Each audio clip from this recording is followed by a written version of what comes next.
Punjabi radio USA ਸੁਣ ਰਹੇ ਸਾਰੇ ਹੀ ਮਾਣਯੋਗ ਅਤੇ ਸਤਿਕਾਰ ਸਰੋਤਿਆਂ ਨੂੰ ਪਿਆਰ ਸਤਿਕਾਰ ਸਾ ਨਿੱਘੀ ਜਿਹੀ ਸਤਿ ਸ੍ਰੀ ਅਕਾਲ। ਸਭ ਨੂੰ ਜੀ ਆਇਆਂ ਨੂੰ ਆਖਦੇ ਹਾਂ। ਸੋ ਤੇ ਪ੍ਰੋਗਰਾਮ ਦੇ ਵਿੱਚ ਆਪ ਸਭ ਦਾ ਸਵਾਗਤ ਹੈ। ਪ੍ਰੋਗਰਾਮ ਲੈ ਕੇ ਹਾਜ਼ਰ ਹੋ ਚੁੱਕੇ ਹਾਂ ਅਪਡੇਟ ਕੈਲੀਫੋਰਨੀਆ। ਮੈਂ ਰਾਜਕਨਵੀਰ ਸਿੰਘ, ਮੇਰੇ ਨਾਲ ਜੁੜ ਚੁੱਕੇ ਨੇ ਹਰਜੋਤ ਸਿੰਘ ਖਾਲਸਾ ਜੀ। ਜੀ ਆਇਆਂ ਨੂੰ ਸਵਾਗਤ ਹੈ। ਸਤਿ ਸ੍ਰੀ ਅਕਾਲ। ਸਤਿ ਸ਼੍ਰੀ ਅਕਾਲ, ਧੰਨਵਾਦ ਜੀ ਆਇਆਂ ਨੂੰ। ਪੰਜਾਬੀ ਰੇਡੀਓ USA ਦੇ ਜਿੰਨੇ ਵੀ ਸਰੋਤੇ ਸਾਡੇ ਸਾਰੇ ਹੀ AM ਸਟੇਸ਼ਨ FM ਸਟੇਸ਼ਨ ਘਰਾਂ ਦੇ ਵਿੱਚ ਰੇਡੀਓ ਸੈਟਸ ਦੇ ਰਾਹੀਂ, ਟੈਲੀਫੋਨ ਦੇ ਰਾਹੀਂ, ਫੇਸਬੁੱਕ YouTube ਤੇ ਲਾਈਵ ਦੇਖ ਰਹੇ ਹੋ, ਸੁਣ ਰਹੇ ਹੋ, ਸਾਰਿਆਂ ਨੂੰ ਜੀ ਆਇਆਂ ਨੂੰ ਤੇ ਬਹੁਤ ਹੀ ਪਿਆਰ ਤੇ ਸਤਿਕਾਰ ਭਰੀ ਸਤਿ ਸ਼੍ਰੀ ਅਕਾਲ। ਸਰੋਤਿਓ, ਅੱਜ ਮਈ ਦੀ 10 ਤਰੀਕ ਆ, ਦਿਨ ਮੰਗਲਵਾਰ ਆ। ਤੁਹਾਡੇ ਲਈ ਸ਼ਾਮ ਦਾ ਅਪਡੇਟ ਕੈਲੀਫੋਰਨੀਆ ਪ੍ਰੋਗਰਾਮ ਲੈ ਕੇ ਹਾਜ਼ਰ ਹੋਏ ਹਾਂ।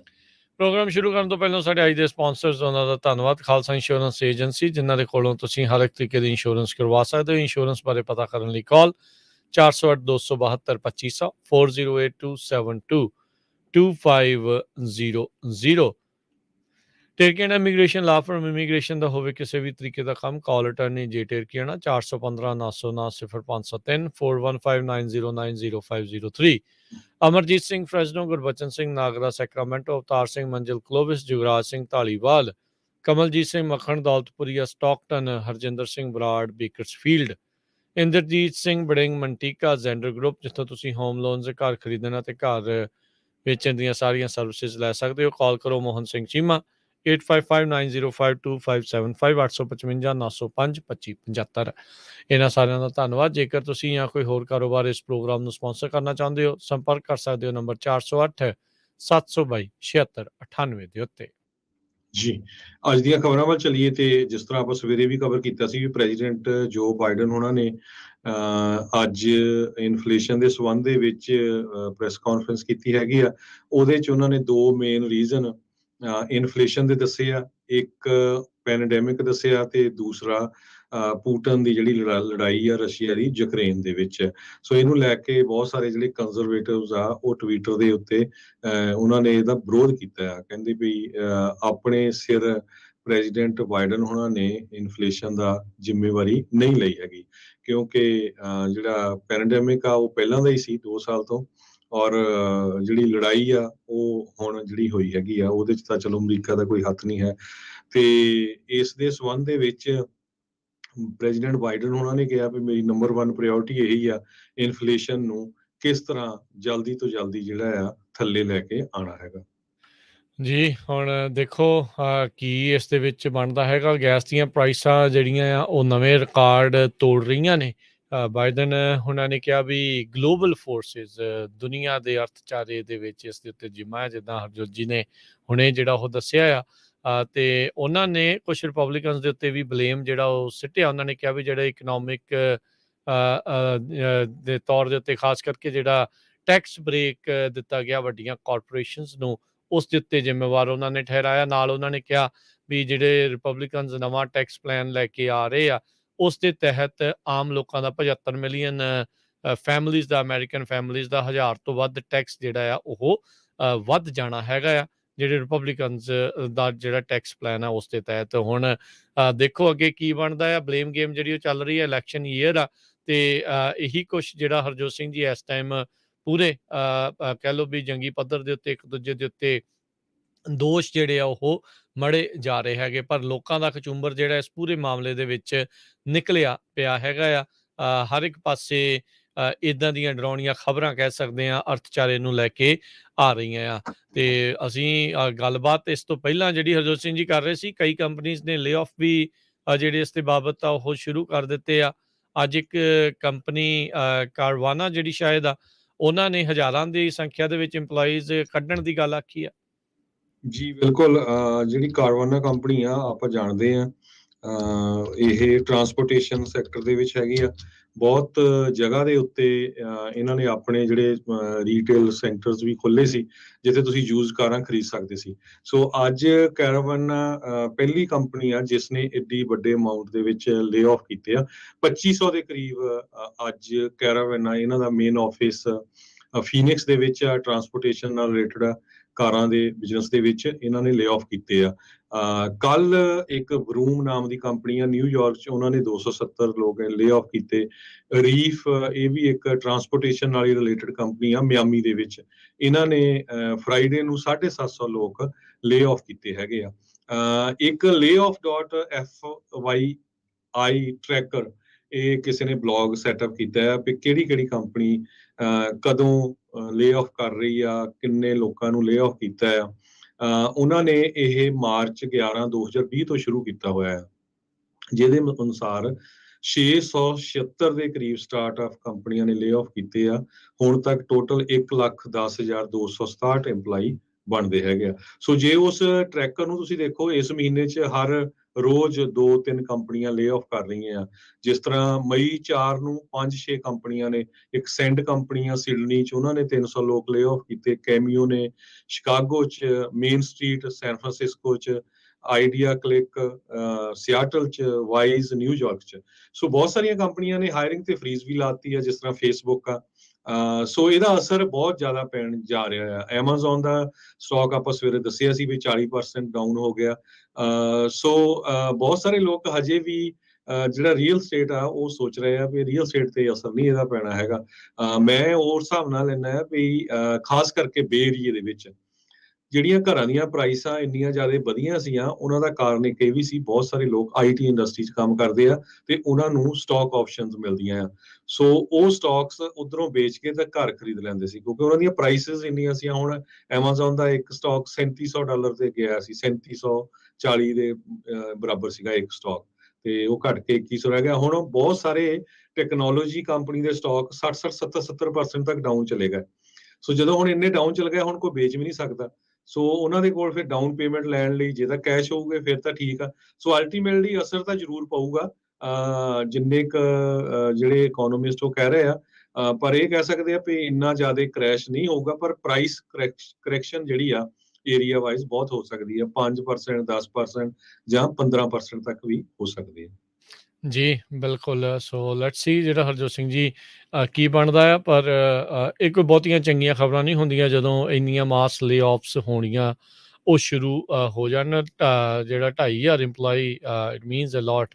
ਜਾਂ ਤਾਂ ਕੰਪਨੀ ਡੁੱਬਣ ਵਾਲੀ ਹੁੰਦੀ ਆ, ਤੇ ਜਾਂ ਫਿਰ ਇੱਕ ਟ੍ਰੈਂਡ ਆ ਟਰਾਂਸਪੋਰਟੇਸ਼ਨ ਦੀਆਂ ਹੀ 3-4 ਕੰਪਨੀਆਂ ਦੇ ਲੇਟੈਸਟ ਕਾਫੀ EMPLOYEES ਆ, ਉਹਨਾਂ ਨੂੰ ਲੇ-ਆਫ ਜਿਹੜਾ ਉਹ ਕੀਤਾ ਜਾ ਜੀ ਰਿਹਾ। ਇਸੇ ਮਹੀਨੇ ਦੇ 4 ਦਿਨਾਂ ਦੇ ਵਿੱਚ 3 ਕੰਪਨੀਆਂ, ਇੱਕ ਮਿਆਮੀ, ਨਿਊਯਾਰਕ, ਫੀਨਿਕਸ, ਜਿੱਦਾਂ ਤੁਸੀਂ ਦੱਸਿਆ ਆ ਵੀ 250 ਤੋਂ ਲੈ ਕੇ 2,500 ਤੱਕ ਵੱਖ-ਵੱਖ ਕੰਪਨੀਆਂ ਨੇ ਇੱਦਾਂ ਜੀ। ਲੇ-ਆਫ ਸੋ ਕੀਤੇ ਕੱਲਾ ਇਹ ਹੈਗੇ ਆ। ਨਹੀਂ ਹੈਗਾ, ਆਪਾਂ ਪਿਛਲੇ ਦਿਨਾਂ 'ਚ ਖਬਰ ਕੀਤੀ ਸੀ ਊਬਰ, ਲਿਫਟ ਨੂੰ ਵੀ ਲੈ ਕੇ, ਉਹ ਵੀ ਬਹੁਤ ਲਾਸ 'ਚ ਗਏ ਹੈਗੇ ਆ। ਸੋ ਉਹਦਾ ਕਦੇ ਪ੍ਰੋਫਿਟੇਬਲ ਹੀ ਨਹੀਂ ਹੋਈ ਜਦੋਂ ਤੋਂ ਸ਼ੁਰੂ ਹੋਈ ਆ। ਸੋ ਇਹ ਅਸਰ ਕਾਫੀ ਪੈਣਾ ਜਿਹੜਾ ਸ਼ੁਰੂ ਹੋ ਗਿਆ ਹੈਗਾ। ਜੀ। ਸੋ ਕਈ ਵਾਰੀ ਕਹਿੰਦੇ ਆ ਵੀ ਜੋਬ ਮਾਰਕੀਟ ਸਟਰੋਂਗ ਆ, ਘਰਾਂ ਦੀ ਮਾਰਕੀਟ ਸਟਰੋਂਗ ਆ, ਫਿਰ ਮੰਦੀ ਦਾ ਕੀ ਕਾਰਨ ਹੈ? ਇਸ ਦੇ ਵਿੱਚ ਆਪਾਂ ਸਵੇਰੇ ਵੀ ਜ਼ਿਕਰ ਕੀਤਾ ਸੀ ਵੀ ਜਿਹੜੇ ਅੰਨ੍ਹੇਵਾਹ ਨੋਟ ਛਾਪੇ ਗਏ ਆ, ਜਿਹੜਾ ਕੈਸ਼ ਮਨੀ ਇਸ ਟਾਈਮ ਮਾਰਕੀਟ ਦੇ ਵਿੱਚ ਆ, ਉਹਦੇ ਕਰਕੇ ਇਨਫਲੇਸ਼ਨ ਵੱਧਦੀ ਹੀ ਹੁੰਦੀ ਆ। ਇਹ ਨੋਨ ਫੈਕਟ ਹੈਗਾ। ਇਹਦੇ ਵਿੱਚ ਕੋਈ ਆਪਣੇ ਵੱਲੋਂ ਕਿਸੇ ਨੂੰ ਬਹੁਤਾ ਦਿਮਾਗ ਇਸ ਦੇ ਵਿੱਚ ਲਾਉਣ ਦੀ ਜਾਂ ਦੜਾਉਣ ਦੀ ਜ਼ਰੂਰਤ ਨਹੀਂ ਪੈਂਦੀ। ਜਿੰਨਾ ਜ਼ਿਆਦਾ ਕੈਸ਼ ਦਾ ਫਲੋ ਇਸ ਹਿਸਾਬ ਦੇ ਨਾਲ ਜ਼ਿਆਦਾ ਨੋਟ ਛਪਦੇ ਆ, ਤਾਂ ਆਟੋਮੈਟਿਕਲੀ ਇਨਫਲੇਸ਼ਨ ਵੱਧਦਾ ਆ। ਉਸ ਵੈਲਿਊ, ਡਾਲਰ ਦੀ ਵੈਲਿਊ ਜਿਹੜੀ ਆ ਉਹ ਘਟਣੀ ਸ਼ੁਰੂ ਹੋ ਜਾਂਦੀ ਹੁੰਦੀ ਆ, ਜਦੋਂ ਜ਼ਿਆਦਾ ਕੈਸ਼ ਜਿਹੜਾ ਉਹ ਹੋਵੇ। ਸੋ ਲੈਟਸ ਸੀ ਇਹ ਸਾਰੀਆਂ ਚੀਜ਼ਾਂ ਦੇ ਉੱਤੇ ਕਿੱਦਾਂ ਕਾਬੂ ਜਿਹੜਾ ਉਹ ਪਵੇਗਾ। ਪਰ ਚੁਣੌਤੀਆਂ ਕਾਫੀ ਇਸ ਟਾਈਮ ਤਗੜੀਆਂ ਨੇ ਬਾਈਡਨ ਪ੍ਰਸ਼ਾਸਨ ਦੇ ਲਈ, ਬਾਈਡਨ ਹੋਣਾ ਦੇ ਲਈ। ਅਗਲੀ ਜਿਹੜੀ ਹਰਜੋਤ ਸਿੰਘ ਜੀ ਗੱਲ ਕਰਦੇ ਜਾਈਏ, ਅਰਥ ਸ਼ਾਸਤਰੀ ਲੀਜ਼ਾ ਕੁੱਕ, ਉਹਨਾਂ ਨੂੰ ਫੈਡਰਲ ਰਿਜ਼ਰਵ ਬੋਰਡ ਦੇ ਉੱਤੇ ਅੱਜ ਸੈਨੇਟ ਦੇ ਦੁਆਰਾ ਕਨਫਰਮ ਕਰ ਦਿੱਤਾ ਗਿਆ। ਇਹ ਪਹਿਲੀ ਕਾਲੇ ਮੂਲ ਦੀ ਔਰਤ ਬਣੀ ਆ ਜਿਹੜੀ ਫੈਡਰਲ ਰਿਜ਼ਰਵ ਬੋਰਡ ਦੇ ਉੱਤੇ ਸਰਵ ਕਰੂਗੀ। ਕੁੱਕ ਨੂੰ 50 ਦੇ ਮੁਕਾਬਲੇ 51 ਵੋਟਾਂ ਦੇ ਨਾਲ ਸੈਨੇਟ ਦੇ ਵਿੱਚ ਕਨਫਰਮੇਸ਼ਨ ਮਿਲੀ ਹੈ। ਕਿਸੇ ਵੀ ਰਿਪਬਲਿਕਨ ਨੇ ਇਹਨਾਂ ਦੇ ਹੱਕ ਦੇ ਵਿੱਚ ਵੋਟ ਨਹੀਂ ਪਾਈ। ਇਹ ਟਾਈ ਬ੍ਰੇਕ ਹੋਇਆ। 50-50 ਜਿਹੜੇ ਸੈਨੇਟਰਸ ਆ ਉਹਨਾਂ ਦੀ ਬਰਾਬਰਤਾ ਰਹੀ, ਤੇ ਫਿਰ ਟਾਈ ਨੂੰ ਬ੍ਰੇਕ ਕਰਨ ਦੇ ਲਈ ਉਪ ਰਾਸ਼ਟਰਪਤੀ ਕਮਲਾ ਹੈਰਿਸ ਨੇ ਕੁੱਕ ਦੇ ਹੱਕ ਦੇ ਵਿੱਚ ਵੋਟ ਪਾ ਕੇ ਇਹਨਾਂ ਨੂੰ ਕਨਫਰਮ ਕਰ ਦਿੱਤਾ ਹੈਗਾ ਆ। ਸੋ ਡੈਮੋਕ੍ਰੇਟਸ ਚਿਰ ਤੋਂ ਵੇਟ ਕਰ ਰਹੇ ਸੀਗੇ, ਕਹਿੰਦੇ ਵੀ ਉਨੀ ਦੇਰ ਤੱਕ ਉਹਨਾਂ ਨੇ ਵੀ ਵੋਟ ਇਸ ਦੇ ਉੱਤੇ ਨਹੀਂ ਲਿਆਂਦੀ ਜਿੰਨੀ ਦੇਰ ਤੱਕ ਇਹ ਕਨਫਰਮ ਨਹੀਂ ਹੋਇਆ ਵੀ 50 ਦੇ 50 ਸੈਨੇਟਰਸ ਇਹਨਾਂ ਦੀ ਪਾਰਟੀ ਵਾਲੇ ਤੇ ਜਿਹੜੇ ਨਾਲ ਇਨਕਲੂਡਿੰਗ ਇੰਡੀਪੈਂਡੈਂਟ ਸੈਨੇਟਰਸ ਉਹ ਇਸ ਨੂੰ ਸਪੋਰਟ ਕਰਨਗੇ। ਸੋ ਮਿਸ਼ੀਗਨ ਸਟੇਟ ਯੂਨੀਵਰਸਿਟੀ ਦੇ ਵਿੱਚ ਇਹ ਪੜ੍ਹਾਉਂਦੀ ਰਹੀ ਆ। Macro economics, economic history, international finance ਤੇ ਇਨੋਵੇਸ਼ਨ ਦੇ ਵਿੱਚ ਹਰਜੋਤ ਸਿੰਘ ਜੀ ਇਸਨੇ ਆਪਣੀ ਪੜ੍ਹਾਈ ਇਹ ਕੀਤੀ ਹੈਗੀ ਆ। ਸੋ ਹੁਣ ਦੇਖੋ ਜਿਹੜੀ ਲੀਜ਼ਾ ਕੁੱਕ ਆ ਉਹ ਜਿਹੜੇ ਪਹਿਲੀ ਕਾਲੇ ਮੂਲ ਦੀ ਬਣੀ ਆ ਫੈਡ ਬੋਰਡ ਨੂੰ ਸਰਵ ਕਰਨ ਦੇ ਲਈ। ਜੀ ਅਗਲੀ ਖਬਰ ਜਿਹੜੀ ਆ ਰਸ਼ੀਆ ਤੇ ਯੂਕਰੇਨ ਦੇ ਸੰਬੰਧ ਦੇ ਵਿੱਚ ਆ। ਅੱਜ ਯੂਐਸ ਦੇ ਇੰਟੈਲੀਜੈਂਸ ਚੀਫ ਜਿਹੜੇ ਆ ਉਹਨਾਂ ਨੇ ਵਾਰਨਿੰਗ ਦਿੱਤੀ ਆ ਵੀ ਰਸ਼ੀਆ ਵਾਲੇ ਨਿਊਕਲੀਅਰ ਵੈਪਨ ਯੂਜ਼ ਕਰ ਸਕਦੇ ਆ ਜੇ ਪੁਟਿਨ ਨੂੰ ਲੱਗਿਆ ਵੀ ਉਹ ਇਸ ਜੰਗ ਨੂੰ ਹਾਰ ਰਿਹਾ ਹੈਗਾ ਆ। ਕਿਉਂਕਿ ਰਸ਼ੀਆ ਦਾ ਇਸ ਜੰਗ 'ਚ ਬਹੁਤ ਜ਼ਿਆਦਾ ਨੁਕਸਾਨ ਹੋਇਆ। ਉਹਨਾਂ ਨੇ ਤਾਂ ਸੋਚਿਆ ਸੀ ਵੀ ਅਸੀਂ 4-5 ਦਿਨਾਂ 'ਚ ਹਫ਼ਤੇ 'ਚ ਜਿਹੜੀ ਆ ਯੂਕਰੇਨ ਨੂੰ ਆਪਣੇ ਕਬਜ਼ੇ 'ਚ ਲੈ ਲਾਂਗੇ, ਪਰ ਜਿਸ ਹਿਸਾਬ ਦੇ ਨਾਲ ਇੰਟਰਨੈਸ਼ਨਲ ਕਮਿਊਨਿਟੀ ਨੇ ਯੂਕਰੇਨ ਦੀ ਹਥਿਆਰਾਂ ਦੇ ਨਾਲ ਸਪੋਰਟ ਕੀਤੀ ਆ, ਸੋ ਉਹ ਪੂਰੀ ਤਰ੍ਹਾਂ ਫਸੇ ਹੋਏ ਆ। ਅੱਜ ਯੂਐਸ ਦੇ ਇੰਟੈਲੀਜੈਂਸ ਚੀਫ ਇਹ ਕਹਿ ਰਿਹਾ ਵੀ ਉਹ ਨਿਊਕਲੀਅਰ ਬੰਬ ਵੀ ਯੂਜ਼ ਕਰ ਸਕਦੇ ਹੈਗੇ ਆ ਪੁਟਿਨ, ਕਿਉਂਕਿ ਉਹਨਾਂ ਦਾ ਨੁਕਸਾਨ ਬਹੁਤ ਹੋਇਆ। 28 ਦੇ ਕਰੀਬ ਤਾਂ ਉਹਨਾਂ ਦੇ ਜਨਰਲ ਜਿਹੜੇ ਆ ਮਾਰੇ ਜਾ ਚੁੱਕੇ ਆ। ਇੱਕ ਬਹੁਤ ਵੱਡਾ ਜਿਹੜਾ ਜੰਗੀ ਬੇੜਾ ਆ ਉਹ ਵੀ ਜਿਹੜਾ ਯੂਕਰੇਨ ਵਾਲਿਆਂ ਨੇ ਡੋਬਿਆ ਹੈਗਾ। ਜੀ ਇਸੇ ਸੰਬੰਧ ਦੇ ਵਿੱਚ ਗੱਲ ਕਰਦੇ ਜਾਈਏ, ਅੱਜ ਹਾਊਸ ਆਫ ਰਿਪਰੈਜ਼ੈਂਟੇਟਿਵ ਦੇ ਵਿੱਚ $40 ਬਿਲੀਅਨ ਦੀ ਰਾਹਤ ਯੂਕਰੇਨ ਦੇ ਲਈ ਉਸ ਦੇ ਉੱਤੇ ਕਹਿੰਦੇ ਆ ਵੀ ਵੋਟ ਪੈਣ ਜਾ ਰਹੀ ਹੈਗੀ ਆ। ਪਲੋਸੀ ਹੁਣਾਂ ਨੇ ਕਿਹਾ ਆ ਵੀ ਇਸ ਨੂੰ ਜਲਦ ਹੀ ਜਿਹੜਾ ਉਹ ਪਾਸ ਕਰ ਦਿੱਤਾ ਜਾਊਗਾ। ਅੱਜ ਕਹਿੰਦੇ ਇਸ ਦੇ ਵਿੱਚ ਵੋਟਿੰਗ ਹੋਊਗੀ ਤੇ ਕਹਿੰਦੇ ਵੀ ਇਸ ਦੇ ਨਾਲ ਅਸੀਂ ਇੱਕ ਵਾਰੀ ਫਿਰ ਯੂਕਰੇਨ ਨੂੰ ਇਹ ਦਿਖਾਉਣਾ ਚਾਹੁੰਦੇ ਆ ਵੀ ਅਸੀਂ ਤੁਹਾਡੇ ਨਾਲ ਆ ਤੇ ਪੂਰੀ ਦੁਨੀਆ ਨੂੰ ਇਹ ਅਸੀਂ ਦਿਖਾਵਾਂਗੇ ਵੀ ਅਸੀਂ ਉਹਨਾਂ ਲੋਕਾਂ ਦੇ ਨਾਲ, ਹਿੰਮਤ ਵਾਲੇ ਲੋਕਾਂ ਦੇ ਨਾਲ ਖੜੇ ਆ, ਯੂਕਰੇਨ ਦੇ ਲੋਕਾਂ ਦੇ ਨਾਲ। ਸੋ $40 ਬਿਲੀਅਨ ਦੀ ਮੰਗ ਕੀਤੀ ਸੀਗੀ। ਰਾਸ਼ਟਰਪਤੀ ਬਾਈਡਨ ਨੇ 33 ਬਿਲੀਅਨ ਦੀ ਮੰਗ ਕੀਤੀ। ਸੋ ਇਹਨਾਂ ਨੇ 40 ਬਿਲੀਅਨ ਦੇ ਉੱਤੇ ਵੋਟਿੰਗ ਜਿਹੜੀ ਉਹ ਕਰਵਾਉਣੀ ਹੈਗੀ ਆ। ਅੱਜ ਕਹਿੰਦੇ ਵੀ ਸ਼ਾਮ ਨੂੰ, ਰਾਤ ਨੂੰ ਇਸ ਦੇ ਉੱਤੇ ਵੋਟ ਹੋ ਸਕਦੀ ਆ ਤੇ ਕਹਿੰਦੇ ਵੀ ਇਸ ਤੋਂ ਬਾਅਦ ਅਗਲੇ ਹਫ਼ਤੇ ਸੈਨੇਟ ਦੇ ਵਿੱਚ ਵੀ ਇਸ ਨੂੰ ਪਾਸ ਕਰਨ ਦੇ ਲਈ ਵੋਟ ਪੈ ਸਕਦੀ ਆ। ਸੋ ਕਾਂਗਰਸ ਨੇ ਹੁਣ ਤੱਕ 24 ਫਰਵਰੀ ਤੋਂ, ਜਦੋਂ ਤੋਂ ਰੂਸ ਨੇ ਹਮਲਾ ਕੀਤਾ ਹੈ ਯੂਕਰੇਨ ਦੇ ਉੱਤੇ, $53 ਬਿਲੀਅਨ ਤੋਂ ਵੱਧ ਦੀ ਰਾਹਤ ਯੂਕਰੇਨ ਨੂੰ ਦਿੱਤੀ ਹੈਗੀ ਆ, ਜੇ ਤੁਸੀਂ ਇਸ ਨੂੰ ਵੀ ਇਸ 'ਚ ਇਨਕਲੂਡ ਕਰ ਲਓ। ਜੀ ਅਗਲੀ ਖਬਰ, ਇਲੋਨ ਮਸਕ ਨੇ ਅੱਜ ਅਨਾਉਂਸ ਕੀਤਾ ਹੈ ਵੀ ਉਹ ਟਵਿੱਟਰ ਦੇ ਉੱਤੇ ਪ੍ਰੈਜ਼ੀਡੈਂਟ ਡੋਨਲਡ ਟਰੰਪ ਉਹਨਾਂ ਦਾ ਜਿਹੜਾ ਬੈਨ ਸੀ ਉਸ ਨੂੰ ਰਿਵਰਸ ਕਰਨ ਜਾ ਰਹੇ ਹੈਗੇ ਆ। ਇਲੋਨ ਮਸਕ ਦੇ 90 ਮਿਲੀਅਨ ਫਾਲੋਅਰਸ ਹੈਗੇ ਆ ਟਵਿੱਟਰ ਦੇ ਉੱਤੇ ਤੇ ਉਹਨਾਂ ਨੇ ਇਸ ਸੰਬੰਧ ਦੇ ਵਿੱਚ ਇਹ ਕਿਹਾ ਆ ਵੀ ਡੋਨਲਡ ਟਰੰਪ ਦੇ ਉੱਤੇ ਬੈਨ ਲਾਣਾ ਇਹ ਸਹੀ ਨਹੀਂ ਸੀ, ਇਹ ਇੱਕ ਗਲਤੀ ਸੀ। ਕਹਿੰਦੇ ਵੀ ਕੱਲਾ ਉਹਨੂੰ ਨਹੀਂ ਬੈਨ ਕੀਤਾ ਗਿਆ ਪ੍ਰੈਜ਼ੀਡੈਂਟ ਨੂੰ, ਪਰ ਹੋਰ ਜਿਹੜੇ ਉਹਨਾਂ ਦੇ ਸਪੋਰਟਰ ਆ ਜਾਂ ਇੱਕ ਤਰ੍ਹਾਂ ਦੇ ਨਾਲ ਆਪਣੇ ਹੀ ਮੁਲਕ ਦੇ ਜਿਹੜੇ ਲੋਕ ਆ ਉਹਨਾਂ ਨੂੰ ਇਸ ਤੋਂ ਜਿਹੜਾ ਆ ਗੁੱਸਾ ਵੀ ਚੜਿਆ ਕਿ ਕਿਉਂ ਜਿਹੜਾ ਬੈਨ ਕੀਤਾ ਗਿਆ ਆ। ਸੋ ਇਹ ਪਹਿਲਾਂ ਵੀ ਕਿਹਾ ਸੀ ਇਲੋਨ ਮਸਕ ਨੇ ਵੀ ਮੈਂ ਕਿਸੇ ਤਰ੍ਹਾਂ ਦਾ ਵੀ ਜਿਹੜਾ ਬੈਨ ਆ ਟਵਿੱਟਰ ਦੇ ਉੱਤੇ ਨਹੀਂ ਲਾਉਂਗਾ। ਹੁਣ ਇਹ ਦੇਖਦੇ ਆ ਵੀ ਬਾਕੀ ਮੁਲਕਾਂ ਦੇ ਜਿਹੜੇ ਆ, ਜਦੋਂ ਹੁਣ ਇਹ ਚਾਈਨਾ ਦੇ ਨਾਲ ਡੀਲ ਕਰੂਗੇ, ਇੰਡੀਆ ਨਾਲ ਜਾਂ ਹੋਰ ਮੁਲਕਾਂ ਦੇ ਵਿੱਚ, ਫੇਰ ਉਹਨਾਂ ਦੇ ਨਾਲ ਕਿਸ ਤਰ੍ਹਾਂ ਜਿਹੜੀ ਇਹਨਾਂ ਦਾ ਐਗਰੀਮੈਂਟ ਹੋਊਗਾ। ਅਗਲੀ ਜਿਹੜੀ ਹਰਜੋਤ ਸਿੰਘ ਜੀ ਆਪਾਂ ਗੱਲ ਕਰਦੇ ਜਾਈਏ, ਕਹਿੰਦੇ ਵੀ ਕੈਲੀਫੋਰਨੀਆ ਦੇ ਵਿੱਚ ਆਮ ਘਰਾਂ ਦੇ ਵਿੱਚ ਪਾਣੀ ਦੀ ਵਰਤੋਂ ਮਾਰਚ ਦੇ ਮਹੀਨੇ ਜਿਹੜੀ ਉਹ ਵੱਧ ਗਈ ਆ। ਸਟੇਟ ਦੇ ਅਧਿਕਾਰੀਆਂ ਨੇ ਇਹ ਜਾਣਕਾਰੀ ਦਿੱਤੀ ਆ ਵੀ ਕੈਲੀਫੋਰਨੀਆ ਉਹ ਤਾਂ ਸੋਕੇ ਦੇ ਵਿੱਚੋਂ ਲੰਘ ਰਿਹਾ ਆ। ਗਵਰਨਰ ਨਿਊਸਮ ਹੁਣਾਂ ਨੇ ਜਿਹੜੇ ਕੰਜ਼ਰਵੇਸ਼ਨ ਦੇ ਲਈ, ਪਾਣੀ ਨੂੰ ਬਚਾਉਣ ਦੇ ਲਈ ਇਸ ਸੋਕੇ ਦੇ ਵਿੱਚ ਕਈ ਤਰੀਕੇ ਦੀਆਂ ਗੁਹਾਰ ਲਾਈਆਂ। ਆਪੋ ਆਪਣੀ ਪੱਧਰ ਦੇ ਉੱਤੇ ਜਿਹੜੀਆਂ ਡਿਸਟ੍ਰਿਕਟਸ, ਕਾਊਂਟੀਜ਼ ਆ, ਉਹ ਕੋਸ਼ਿਸ਼ਾਂ ਕਰ ਰਹੀਆਂ ਵੀ ਪਾਣੀ ਦਾ ਵਰਤੋਂ ਆ ਉਸ ਨੂੰ ਘਟਾਇਆ ਜਾਵੇ। ਤੇ ਕਹਿੰਦੇ ਵੀ ਇਨਫੈਕਟ ਇਹ ਦੇਖਿਆ ਗਿਆ ਆ ਮਾਰਚ ਮਹੀਨੇ ਦੇ ਵਿੱਚ 18 ਤੋਂ 19% ਪਾਣੀ ਦੀ ਵਰਤੋਂ ਪਰ ਪਰਸਨ ਉਹ ਵਧੀ ਆ। ਇਹ ਪਹਿਲੇ 3 ਮਹੀਨਿਆਂ ਦੇ ਬਾਬਤ ਜਿਹੜਾ ਆ ਉਹ ਦੇਖਿਆ ਗਿਆ ਵੀ ਇਹ ਸਭ ਤੋਂ ਸੁੱਕੇ ਖੁਸ਼ਕ ਮਹੀਨੇ ਜਿਹੜੇ ਆ ਉਹ ਰਹੇ ਆ। ਕੈਲੀਫੋਰਨੀਆ ਨੇ 77 ਗੈਲਨ ਪਰ ਪਰਸਨ ਜਿਹੜਾ ਪ੍ਰਤੀ ਦਿਨ ਮਾਰਚ ਦੇ ਵਿੱਚ ਵਰਤਿਆ ਹੈਗਾ ਆ, ਜਿਹੜਾ ਕਿ ਪਿਛਲੇ ਸਾਲ 2020 ਦੇ ਮੁਕਾਬਲੇ ਜਿਹੜਾ ਆ ਉਹ 19% ਵੱਧ ਸੀਗਾ। ਸੋ ਕਹਿੰਦੇ ਵੀ ਇਹ ਸੋਕੇ ਦੇ ਦੌਰਾਨ ਇਹ ਪਾਣੀ ਦੀ ਵਰਤੋਂ ਦਾ ਵਧਣਾ ਇਹ ਇੱਕ ਨਵਾਂ ਚੈਲੰਜ, ਨਵੀਂ ਚੁਣੌਤੀ ਜਿਹੜੀ ਉਹ ਪੇਸ਼ ਕਰ ਰਿਹਾ ਹੈ। ਅੱਜ ਸਾਂਝੀ ਸੱਤ ਪ੍ਰੋਗਰਾਮ ਦੇ ਵਿੱਚ ਆਪਾਂ ਪਾਣੀ ਦੇ ਮੁੱਦੇ ਦੇ ਉੱਤੇ ਡਿਸਕਸ਼ਨ ਜਿਹੜੀ ਉਹ ਕੀਤੀ ਸੀਗੀ। ਜਿਹੜੇ ਕੁਛ ਮੈਂਬਰਸ, ਜਿਹੜੇ ਪੰਜਾਬੀ ਫਾਰਮਰਸ ਆ, ਉਹ ਕੱਲ ਸੈਕਰਾਮੈਂਟੋ ਦੇ ਵਿੱਚ, ਕੈਪੀਟਲ ਦੇ ਵਿੱਚ ਗਏ ਸੀਗੇ ਤੇ ਉਹਨਾਂ ਨੇ ਉਸ ਦੇ ਉੱਤੇ ਜਿਹੜਾ ਉਹ ਦੱਸਿਆ ਸੀਗਾ। ਸੋ ਡੈਲਟਾ ਨੂੰ ਜਾਂਦਾ 50% ਜਿਹੜਾ ਪਾਣੀ ਆ ਉਸ ਦੇ ਉੱਤੇ ਉਹਨਾਂ ਨੇ ਵੀ ਜਿਹੜੇ ਸਵਾਲ ਆ ਉਹ ਚੱਕੇ ਸੀਗੇ। ਲੰਮੇ ਚਿਰ ਤੋਂ ਚਰੋਖੀ ਜਿਹੜੇ ਫਾਰਮਰਸ ਦੀ ਇਹ ਮੰਗ ਆ ਵੀ ਉਹ ਪਾਣੀ ਉਧਰ ਨੂੰ ਨਾ ਸਿੱਟਿਆ ਜਾਵੇ, ਇੱਧਰ ਨੂੰ ਵਰਤਿਆ ਜਾਵੇ, ਤਾਂ ਫਿਰ ਇਹ ਜਿਹੜੀ ਕੁਛ ਮਾਰ ਸੋਕੇ ਦੀ ਜਿਹੜੀ ਉਹ ਘਟ ਸਕਦੀ ਆ। ਸੋ ਤੁਸੀਂ ਜ਼ਰੂਰ ਸੁਣਿਓ ਜੀ, ਜੇ ਪਾਣੀ ਨੂੰ ਲੈ ਕੇ ਤੇ ਫਾਰਮਰਸ ਕਿਉਂ ਇਸ ਚੀਜ਼ ਨੂੰ ਮੰਗ ਕਰ ਰਹੇ ਆ, ਪਾਣੀ ਦੀ ਜਿਹੜੀ ਡੰਪ ਕੀਤਾ ਜਾ ਰਿਹਾ ਆ, ਉਸ ਦੇ ਉੱਤੇ ਉਹ ਜਿਹੜਾ ਪ੍ਰੋਗਰਾਮ ਤੁਸੀਂ ਸੁਣ ਸਕਦੇ ਆ, ਸਾਂਝੀ ਸਾਥ ਦਾ ਅੱਜ ਦਾ। ਜੀ। ਅਗਲੀ ਖਬਰ ਕੈਲੀਫੋਰਨੀਆ ਦੇ ਵਿੱਚ ਹੁਣ ਇਲੈਕਸ਼ਨ ਹੈਗੀ ਆ, ਪ੍ਰਾਇਮਰੀ ਹੋਣੀ ਆ, ਤਾਂ ਸਾਰਿਆਂ ਨੂੰ ਪਤਾ ਆ। ਜਿਹੜੇ ਲਟੀਨੋ ਵੋਟਰਸ ਆ ਉਹ ਕਾਫੀ ਅਪਸੈਟ ਹੈਗੇ, ਖਾਸ ਕਰਕੇ ਨਾਨ ਪ੍ਰੋਫਿਟ ਆਰਗੇਨਾਈਜੇਸ਼ਨਸ ਜਿਹੜੀਆਂ ਕਿ ਜਿਸ ਤਰ੍ਹਾਂ ਲਟੀਨੋ ਕਮਿਊਨਿਟੀ ਫਾਊਂਡੇਸ਼ਨ ਆ, ਨਾਨ ਪ੍ਰੋਫਿਟ, ਉਹ ਲਟੀਨੋ ਮੂਲ ਦੇ ਜਿਹੜੇ ਲੋਕ ਆ, ਸਪੈਨਿਸ਼ ਮੂਲ ਦੇ, ਉਹਨਾਂ ਨੂੰ ਮੋਟੀਵੇਟ ਕਰਦੀ ਆ ਵੀ ਕਿਸ ਤਰ੍ਹਾਂ ਵੋਟਾਂ ਪਾਣੀਆਂ ਆ, ਕਿਹਨੂੰ ਪਾਣੀਆਂ ਆ। ਸੋ ਕਹਿੰਦੇ ਵੀ ਇਸ ਵਾਰੀ ਉਹਨਾਂ ਦੇ ਨਾਲ ਕੋਈ ਜ਼ਿਆਦਾ ਜ਼ੋਰ ਨਹੀਂ ਲੱਗ ਰਿਹਾ। ਹਾਲਾਂਕਿ ਬਹੁਤ ਸਾਰੇ ਜਿਹੜੇ ਏਰੀਏਜ਼ ਆ ਜਿੱਥੇ ਲਟੀਨੋ ਵੋਟਰ ਹੀ ਡਿਸਾਈਡਿੰਗ ਫੈਕਟਰ ਹੈਗੇ ਆ, ਆਉਣ ਵਾਲੇ ਕਿਹੜਾ ਕਾਂਗਰਸਮੈਨ ਹੋਊਗਾ, ਕਿਹੜਾ ਸੈਨੇਟਰ ਹੋਊਗਾ, ਜਾਂ ਕਿਹੜੀਆਂ ਲੋਕਲ ਲੈਵਲ ਦੇ ਉੱਤੇ ਸਿਟੀ ਜਾਂ ਕਾਉਂਟੀ ਦੀਆਂ ਵੋਟਸ ਹੋਣਗੀਆਂ। ਕਿਉਂਕਿ ਪਿਛਲੀ ਵਾਰੀ ਪ੍ਰੈਜ਼ੀਡੈਂਟ ਦੀ ਇਲੈਕਸ਼ਨ ਵੇਲੇ ਤਾਂ ਲਟੀਨੋਜ਼ ਨੂੰ ਬਹੁਤ ਜ਼ਿਆਦਾ ਜਿਹੜਾ ਜ਼ੋਰ ਦਿੱਤਾ ਗਿਆ ਸੀ। ਸਟੇਟ ਵਾਈਡ ਪੋਲ ਕੀਤਾ ਗਿਆ 1200 ਦੇ ਕਰੀਬ, ਖਾਸ ਕਰਕੇ ਜਿਹੜੇ ਸਪੈਨਿਸ਼ ਮੂਲ ਦੇ ਲੋਕ ਆ, ਮਿਡ ਟਰਮ ਇਲੈਕਸ਼ਨ ਦੇ ਸੰਬੰਧ ਦੇ ਵਿੱਚ ਉਹਨਾਂ ਨੇ ਕਿਹਾ ਵੀ ਸਾਨੂੰ ਕਿਸੇ ਨੇ ਵੀ ਕੰਟੈਕਟ ਨਹੀਂ ਕੀਤਾ। ਕਹਿੰਦੇ ਵੀ ਜਿਹੜੀਆਂ ਕੰਪੀਟੀਟਿਵ ਰੇਸਿਸ ਹੈਗੀਆਂ ਕੈਲੀਫੋਰਨੀਆ ਦੇ ਵਿੱਚ, ਉਹ ਸਨ ਮੈਕੀਨ ਵੈਲੀ ਦੇ ਵਿੱਚ ਹੈਗੀਆਂ, ਔਰੇਂਜ ਕਾਉਂਟੀ 'ਚ ਇਸੇ ਤਰ੍ਹਾਂ ਲਾਸ ਐਂਜਲਸ ਏਰੀਏ ਦੇ ਵਿੱਚ ਵੀ।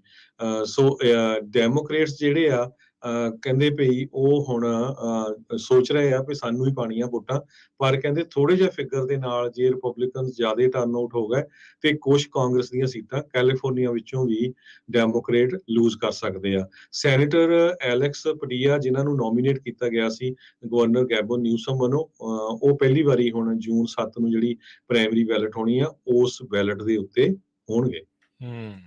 ਜੀ ਜੀ। ਅਗਲੀ ਜਿਹੜੀ ਹਰਜੋਤ ਸਿੰਘ ਜੀ ਗੱਲ ਕਰਦੇ ਜਾਈਏ, ਤਾਂ ਕਹਿੰਦੇ ਵੀ FBI ਦੇ ਦੁਆਰਾ 1 ਮਿਲੀਅਨ ਤੋਂ ਵੱਧ ਡਾਲਰ ਦੀ ਕੈਲੀਫੋਰਨੀਆ ਦੀ ਪੋਰਟ ਮੈਰੀਜੁਆਨਾ ਦੇ ਸਟੋਰ ਕੈਸ਼ ਨੂੰ ਕਨਫਿਸਕੇਟ ਕੀਤਾ ਗਿਆ ਸੀ, ਜਾਣੀ ਕਿ ਫੜਿਆ ਗਿਆ ਸੀਗਾ। ਤੇ ਕਹਿੰਦੇ ਵੀ ਉਸ ਨੂੰ ਫੜੇ ਜਾਣ ਦੀ ਜਿਹੜੀ ਕੋਸ਼ਿਸ਼ ਆ FBI ਆ, ਉਹ ਆਖਰਕਾਰ ਹੁਣ ਛੱਡ ਰਹੀ ਹੈਗੀ ਆ। ਸੋ ਕਹਿੰਦੇ ਵੀ ਆਰਮਰਡ ਕਾਰਜ਼ ਟਰਾਂਸਪੋਰਟ ਕਰ ਰਹੇ ਸੀਗੇ ਇਸ ਮਨੀ ਨੂੰ, 1 ਮਿਲੀਅਨ ਡਾਲਰ ਜਿਹੜਾ ਉਹ ਕੈਸ਼ ਆ, ਜਿਹੜਾ ਸਟੇਟ ਲਾਇਸੈਂਸਡ ਮੈਰੀਜੁਆਨਾ ਬਿਜ਼ਨਸ ਹੈਗਾ ਆ, ਉਸ ਦੇ ਬਾਬਤ। ਇਹ ਜ਼ਿਕਰਯੋਗ ਗੱਲ ਇਹ ਆ ਵੀ ਕੇਂਦਰ ਦੇ ਹਿਸਾਬ ਦੇ ਨਾਲ, FBI ਦੇ ਹਿਸਾਬ ਦੇ ਨਾਲ ਮੈਰੀਜੁਆਨਾ ਕਿਸੇ ਵੀ ਮਾਤਰਾ ਦੇ ਵਿੱਚ ਉਹ ਇਲੀਗਲ ਆ, ਪਰ ਕੈਲੀਫੋਰਨੀਆ ਇਸ ਨੂੰ ਰੀਕ੍ਰੀਏਸ਼ਨਲ ਯੂਜ਼ ਦੇ ਲਈ ਅਲਾਉ ਕਰਦੀ ਆ। ਇਸ ਦੇ ਨਾਲ ਹੋਰ ਵੀ ਬਹੁਤ ਸਾਰੇ ਜਿਹੜੇ ਸੂਬੇ ਆ ਉਹ ਵੀ ਅਲਾਉ ਕਰਦੇ ਆ। ਸੋ FBI ਨੇ ਹੁਣ ਫਾਈਨਲੀ ਇਸ ਮਨੀ ਨੂੰ ਆਪਣੇ ਕੋਲ ਰੱਖਣ ਦਾ ਮਨ ਆ ਉਹ ਹਟਾ ਲਿਆ ਆ। ਸੋ FBI ਨੇ ਪਹਿਲਾਂ ਇਹ ਕਥਿਤ ਤੌਰ ਦੇ ਉੱਤੇ ਦਾਅਵਾ ਕੀਤਾ ਸੀਗਾ ਵੀ ਪਿਛਲੇ ਸਾਲ ਆਰਮਰਡ ਕਾਰਜ਼ ਜਿਨ੍ਹਾਂ ਨੂੰ ਪੁੱਲ ਓਵਰ ਕੀਤਾ ਗਿਆ ਸੀ ਸੈਨ ਬਰਨਾਰਡੀਨੋ ਕਾਉਂਟੀ ਸ਼ੈਰਿਫ ਦੇ ਡੈਪਟੀਜ਼ ਦੇ ਦੁਆਰਾ, ਉਹਦੇ ਵਿੱਚੋਂ ਇਹ ਰਾਸ਼ੀ ਫੜੀ ਗਈ ਸੀ। ਅਗਲੀ ਖਬਰ ਫ੍ਰਿਜ਼ਨੋ ਕੈਲੀਫੋਰਨੀਆ ਤੋਂ ਆ ਰਹੀ ਹੈ, ਜਿੱਥੇ ਕਿ ਨਾਰਥ ਈਸਟ ਫ੍ਰਿਜ਼ਨੋ ਦੇ ਵਿੱਚ 8 ਬਿਜ਼ਨੈਸਸ ਨੂੰ ਪਿਛਲੇ ਦਿਨਾਂ ਦੇ ਵਿੱਚ ਬ੍ਰੇਕ ਕੀਤਾ ਗਿਆ ਤੇ ਉੱਥੋਂ ਕਾਫੀ ਜ਼ਿਆਦਾ ਸਮਾਨ ਵੀ ਚੋਰੀ ਕੀਤਾ ਗਿਆ। ਕਹਿੰਦੇ ਭਈ ਐਸ਼ਲਨ ਐਵਨਿਊ ਦੇ ਉੱਤੇ ਜਿਹੜਾ ਕੰਪਲੈਕਸ ਆ ਤੇ ਫਸਟ ਸਟਰੀਟ ਦੇ ਉੱਤੇ, ਉੱਥੇ ਤੜਕੇ 2 ਵਜੇ ਦੇ ਕਰੀਬ ਐਤਵਾਰ ਨੂੰ ਕੁਛ ਜਿਹੜੇ ਚੋਰ ਆ ਉਹ ਇਹਨਾਂ ਬਿਜ਼ਨਸ ਵਿੱਚ ਐਂਟਰ ਕੀਤੇ ਤੇ ਉੱਥੋਂ ਜਿਹੜਾ ਸਾਰਾ ਸਮਾਨ ਆ, ਉਹਨਾਂ ਦੇ ਕੰਪਿਊਟਰ ਵਗੈਰਾ ਹੋਰ ਚੱਕ ਕੇ ਲੈ ਗਏ। ਜੀ ਬਿਲਕੁਲ। ਤੇ ਹਰਜੋਤ ਸਿੰਘ ਜੀ, ਸਮਾਂ ਵੀ ਆਪਣੇ ਪ੍ਰੋਗਰਾਮ ਦਾ ਜਿਹੜਾ ਉਹ ਸਮਾਪਤੀ ਦੇ ਵੱਲ ਨੂੰ ਆ। ਇੱਕ ਦੱਸਦੇ ਜਾਈਏ ਹੋਰ ਖਬਰ, ਸਿਟੀ ਆਫ ਕਾਰਸਨ ਦੇ ਵਿੱਚ ਕਹਿੰਦੇ ਵੀ LAPD ਦੇ ਅਫਸਰ ਦੇ ਮੁੰਡੇ ਨੂੰ ਕਿਸੇ ਨੇ ਗੋਲੀ ਮਾਰ ਕੇ ਡਰਾਈਵ ਬਾਈ ਸ਼ੂਟਿੰਗ ਦੇ ਵਿੱਚ ਉਸ ਦੀ ਹੱਤਿਆ ਕੀਤੀ ਸੀਗੀ, ਤੇ ਉਸ ਦੇ ਬਾਬਤ ਹੁਣ $1 ਲੱਖ ਦਾ ਇਨਾਮ ਰੱਖਿਆ ਗਿਆ ਆ। ਜਿਹੜਾ ਕੋਈ ਇਨਫੋਰਮੇਸ਼ਨ ਦਊਗਾ ਇਸ ਦੇ ਹਥਿਆਰੇ ਨੂੰ ਜਿਹੜਾ ਉਹ ਲੱਭਣ ਦੇ ਲਈ। ਇਹ ਜਨਵਰੀ ਦੇ ਵਿੱਚ 28 ਸਾਲਾਂ ਦੇ ਇਸ ਮੁੰਡੇ ਦਾ ਕਤਲ ਜਿਹੜਾ ਉਹ ਹੋਇਆ ਸੀਗਾ। ਸੋ ਸਿਟੀ ਨੇ ਪਹਿਲਾਂ $50,000 ਦਾ ਰਿਵਾਰਡ ਇਸ ਦੇ ਵਿੱਚ ਰੱਖਿਆ ਸੀ, ਤੇ ਹੁਣ ਇਸ ਦੇ ਅਪਰਾਧੀਆਂ ਨੂੰ ਫੜਾਉਣ ਵਾਲੇ ਦੇ ਲਈ $1 ਲੱਖ ਜਿਹੜਾ ਉਹ ਕਰ ਦਿੱਤਾ ਗਿਆ ਆ। ਡਿਟੈਕਟਿਵ ਕੈਂਪਸ ਜਿਹੜੇ LAPD ਦੇ ਨਾਲ ਸੰਬੰਧਿਤ ਆ, ਉਹਨਾਂ ਨੇ ਜਿਹੜਾ ਉਹ ਦੱਸਿਆ ਸੀਗਾ ਵੀ ਉਹਨਾਂ ਦਾ ਜਿਹੜਾ ਲੜਕਾ ਆ, ਜੇ LAPD ਦੇ ਅਫਸਰ ਆ, ਵੀ ਉਸ ਨੂੰ ਕਿਸੇ ਨੇ ਕਤਲ ਕਰ ਦਿੱਤਾ ਸੀਗਾ। ਸੋ ਕਹਿੰਦੇ ਵੀ ਜਿਸ ਨੂੰ ਵੀ ਇਸ ਦੇ ਬਾਬਤ ਪਤਾ ਹੋਵੇ ਤਾਂ ਕਿਰਪਾ ਕਰਕੇ ਦੱਸੋ, ਤਾਂ ਜੋ ਇਸ ਦੇ ਹਥਿਆਰੇ ਨੂੰ ਫੜਿਆ ਜਾਵੇ ਤੇ ਇਨਸਾਫ ਇਸ ਪਰਿਵਾਰ ਨੂੰ ਮਿਲ ਸਕੇ। ਜੀ, ਸੋ ਬਿਲਕੁਲ ਹੁਣ ਆਪਾਂ ਜੇ ਸਟਾਕ ਮਾਰਕੀਟ ਦੀ ਗੱਲ ਕਰਦੇ ਜਾਈਏ ਸੋ ਜੀ ਹਰਜੋਤ ਸਿੰਘ ਜੀ, ਸਟਾਕ ਮਾਰਕੀਟ ਅੱਜ 85 ਪੁਆਇੰਟ ਡਾਓ ਜੋਨ ਉਹ ਹੋਰ ਡਿੱਗਾ ਆ 32,000 ਤੇ 100 ਜਿਹੜਾ ਆ 61 ਦੇ ਉੱਤੇ ਬੰਦ ਹੋਇਆ। ਇੱਕ ਟਾਈਮ ਦੇ ਉੱਤੇ ਪਹਿਲਾਂ 500 ਪੁਆਇੰਟ ਚੜ੍ਹ ਗਿਆ ਸੀ ਸਵੇਰੇ, ਫਿਰ 300 ਪੁਆਇੰਟ ਨੈਗੇਟਿਵ 'ਚ ਆ ਗਿਆ ਤੇ ਇਵੈਂਚੁਅਲੀ ਦਿਨ ਦੇ ਖਤਮ ਹੋਣ ਤੱਕ 85 ਪੁਆਇੰਟ ਇਸਨੇ ਜਿਹੜੇ ਉਹ ਲੂਜ਼ ਕੀਤੇ ਆ। S&P ਦੇ ਵਿੱਚ ਅੱਜ 10 ਪੁਆਇੰਟ ਵਧੇ ਆ, 4001 ਦੇ ਉੱਤੇ ਬੰਦ ਹੋਇਆ ਆ। ਟੈਕ ਕੰਪਨੀਜ਼ ਦੇ ਜਿਹੜੇ ਦੇਖਿਆ ਜਾਂਦਾ, ਨੈਸਡੈਕ ਉਹ 100 ਤੇ 14 ਪੁਆਇੰਟ ਵਧਿਆ ਆ, 11,700 ਤੇ 38 ਤੇ ਬੰਦ ਹੋਇਆ। ਉਧਰ ਸੋਨੇ ਦਾ ਭਾਅ $1,832 ਪ੍ਰਤੀ ਆਉਂਸ, ਕੱਚੇ ਤੇਲ ਦੀ ਕੀਮਤ $99 ਪ੍ਰਤੀ ਬੈਰਲ ਦੇ ਉੱਤੇ ਰਹੀ ਆ। 10 ਈਅਰ ਯੀਲਡ 2.98% ਤੇ ਕ੍ਰਿਪਟੋ ਕਰੰਸੀ ਦੇ ਵਿੱਚ ਬਿਟਕੋਇਨ $31,047 ਦੇ ਉੱਤੇ ਰਿਹਾ। ਜੀ, ਬਹੁਤ ਸਾਰੇ ਜਿਹੜੇ ਕ੍ਰਿਪਟੋ ਰਿਲੇਟਡ ਕੰਪਨੀਜ਼ ਹੈਗੀ ਆ ਉਹਨਾਂ ਦੇ ਸ਼ੇਅਰ ਬਹੁਤ ਜ਼ਿਆਦਾ ਥੱਲੇ ਗਏ ਆ। ਇੱਕ ਕੋਇਨਵੇਸ ਆ, ਉਹਦਾ ਸ਼ੇਅਰ ਕਹਿੰਦੇ 80% ਪਲੰਜ ਹੋ ਗਿਆ, ਨਵੰਬਰ ਤੋਂ ਲੈ ਕੇ ਹੁਣ ਤੱਕ 80% ਡਾਊਨ ਚਲਾ ਗਿਆ ਹੈਗਾ। ਤੇ ਇੱਕ US ਡਾਲਰ ਦੀ ਕੀਮਤ ਕੈਨੇਡਾ ਦੇ $1 ਤੇ ਲਗਭਗ 30 ਸੈਂਟ ਦੇ ਬਰਾਬਰ ਰਹੀ ਆ। ਇੱਕ US ਡਾਲਰ ਦੀ ਕੀਮਤ ਇੰਡੀਆ ਦੇ 77 ਰੁਪਏ ਤੇ 31 ਪੈਸੇ ਦੇ ਬਰਾਬਰ ਰਹੀ ਆ। ਜੀ, ਇੱਥੇ ਸਾਡੇ ਅੱਜ ਦੇ ਪ੍ਰੋਗਰਾਮ ਦੀ ਸਮਾਪਤੀ ਆ। ਮੇਰੇ ਰਾਜਕਰਮਜੀਤ ਸਿੰਘ ਵੱਲੋਂ ਤੇ ਹਰਜੋਤ ਸਿੰਘ ਵੱਲੋਂ ਸਭ ਨੂੰ ਪਿਆਰ ਭਰੀ ਨਿੱਘੀ ਸਤਿ ਸ੍ਰੀ ਅਕਾਲ। ਸੁਣਦੇ ਰਹੋ ਪੰਜਾਬੀ ਰੇਡੀਓ USA।